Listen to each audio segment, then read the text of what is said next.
May earthquake insurance ba si Pag-ibig Housing? Answer. Unang-una friends, disclaimer.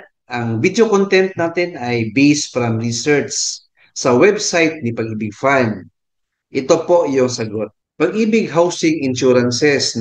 Number one, Mortgage Redemption Insurance or MRI. In case of death or total and permanent disability of borrower or member. So merong insurance yan. Fully paid yung bahay if mamatay yung member. Or permanent disability of borrower or member. Ayan po. Number two, fire and allied perils insurance or FAPI. In case of fire or sunog or damages of the property caused by calamity. So, when you say calamity, typhoon, bagyo, or earthquake.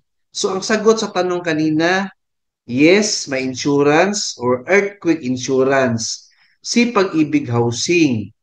Kaya kayo, friends, kung affected kayo or may damage yung property ninyo or bahay caused by calamity, punta agad sa Pag-ibig Fund para ma-evaluate, matingnan kung ano yung damages at magkano po ang insurance claim sa damages na yan.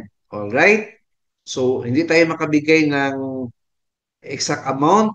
Depende sa damage sa property. So, very timely ito kasi may mga earthquake tayo ngayon, recently.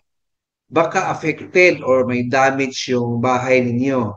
Punta agad sa nearest Pag-ibig branch na malapit sa inyo.